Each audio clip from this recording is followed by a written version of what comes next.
Hirurogeitamarreko hamarkadako urteak urte oso garrantzitsuak izan ziren.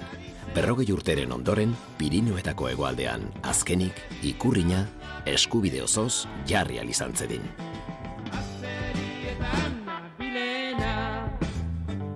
Izango zen 1971 edo 12 urtean, Oñatira junginan, gurasoak eta osaba izebak, familia, hartzain txakur lehiaketa zegon, eta area junginan denok ikustea. Area iritsi, kanpa handi batean, eta ikurrina zeon zintzilikatuta, eta jende guztia, lehiaketa etzan importatzen.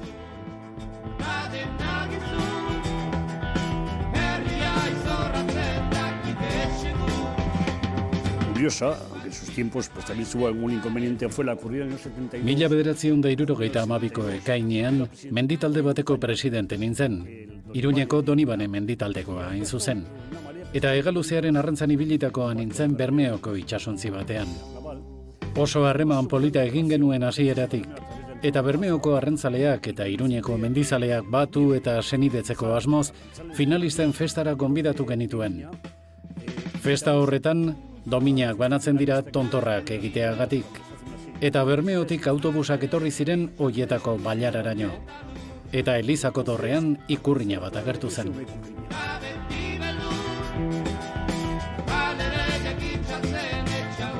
Festa amaitu zenean, bazkaltzera joan baino lehen, ikurrina atera genuen eta argazki piloa egin genuen. Festa eguna joan zen eta ez zen ezer gertatu. Baina egun batez Bermeon, abizenez unanu ezen gazte bati, Guardia Zibila atzetik zuela abisatu zioten. Eta hala zen, Guardia Zibilak etxeraino joan zitzaizkion eta errolu bat topatu zuten. Argazkiak atera zituen eta hantxe ginen egun hartako guztiok. Guri berriz Guardia Zibilak sekula ez zigun ezer esan. Bermeotik abisua pasazigutenan gertatutakoaz, unanue atxilotu zuten eta arrantzaleei haien zain egun ondoren Guardia Zibilek dena konfiskatu zieten. Orduan Kanarietara askotan joan eta korona tabakoarekin, kaseteekin eta horrelakoekin itzultzen zirelako. Baina kontu horretan guztian bitxiena da guri nafarrei ez zigutela hitzik ere esan.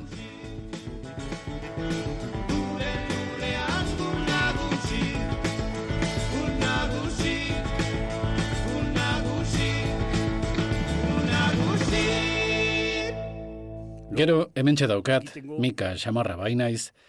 Hau da lagunark, Guardia Zibil baten semeak ekarri zidan ikurrina, eta oraindik lagun izaten jarraitzen dugu. Baina hemen etaren saltsak hasi zirenean leku aldatzea eskatu zuen, hau ez da nire guda esan zuen, eta Mallorcara aldatzea eskatu zuen, baina ez dutaren adiskidetasuna galdu. Eta hau da hain zuzen ikurrina hura, Guardia Zibil baten semeark ekarri zidalako, Donapaleutik ekarri zidan, eta nirekin daukat okerrezpanago 59 geroztik, eta kariño handiz gordetzen dut. Garai hartan, 1970 hamarkadan, edozertarako ikurrina erabiltzen zen, eta pegatina zen, ez dakit, nik uste dut zala medioa gauzak errebindikatzeko. Orduan hemen baditut batzuk, adibidez, Euskal Unibertsitatea, baita ere Gernika kuadroa Euskadira etortzeko, baita ere hemen badago bat, orduan errebindikatzen zen ere Euskadira etortzea, kuadroa. Hau nik uste dut izan zala lehenengo aberri eguna Gasteizen ospatu zana eta ja ikurrina legalizatuta.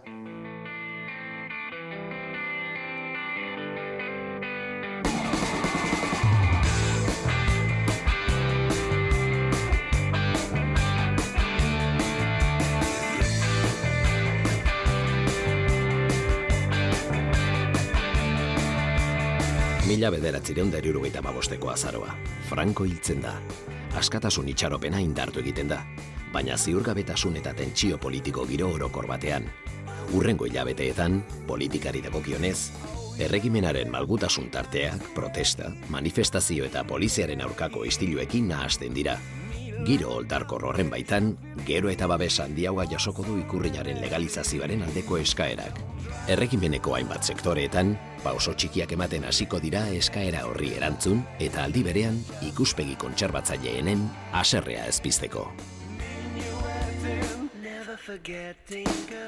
Euskal gizarteak agintarien nahiak gaindituko ditu eta entseina berez legeztatuko du.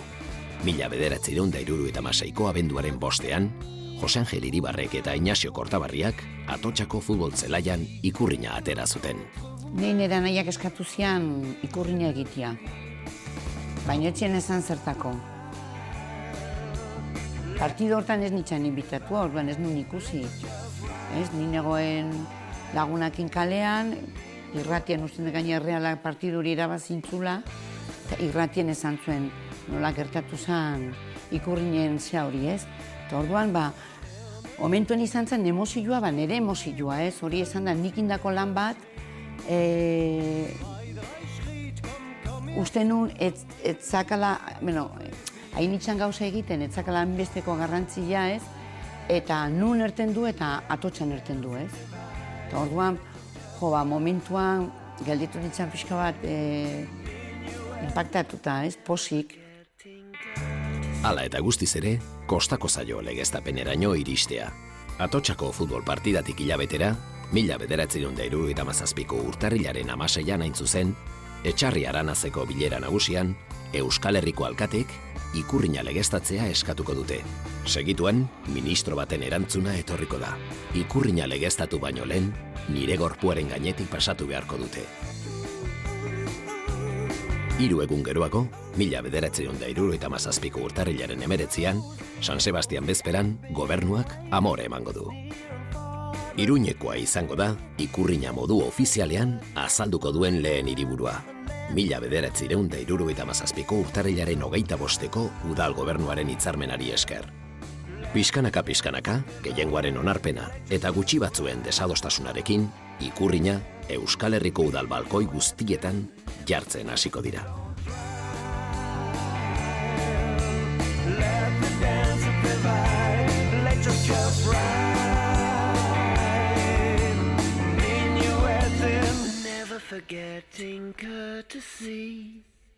Urtarrilaren 21. 1977.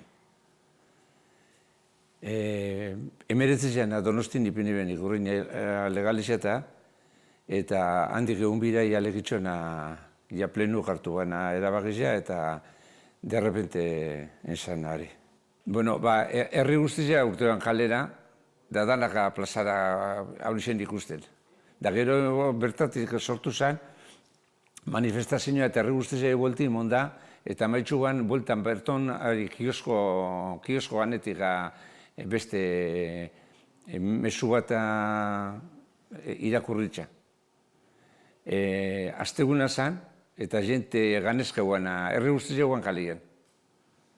Gero guztien da, musika banda hor agertzen da, eta udaletxeko balkoian dauzena, ume guztia txistularizak, pilo bat eguazan orduan txistularizak, da dana egun batetik bestera sortu nahiko hori zen, mobida bazan. Handik denbora gutxira zan aberri eguna.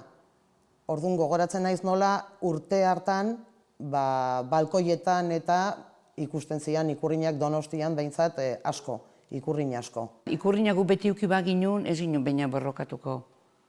Hori hizkuntzakin bezala da, ez? Zenbat eta presio gehiuki izaten dezua bai, nik gehiu hitz egingo dut.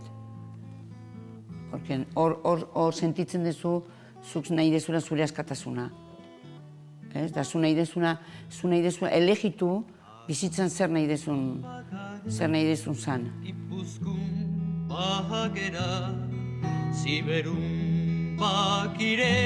Legeztapenak ordea, ez ditu konponduko ikurrina erabiltzeko normalizazio arazo guztiak. Gernikako estatutuarekin, 1979an eta haren 5. artikuluari esker, ikurrina Euskal Autonomia Erkidegoko bandera ofiziala izendatu zen. Dagoeneko, Euskal erakundeetan zabal-zabalik ikusiko da, baita erbestean lehendakari izandako Jesus Mari Leizaola itzultzen denean ere. Alderdiek hartuko dute mitin eta manifestazio ezberdinetan azaltzeko.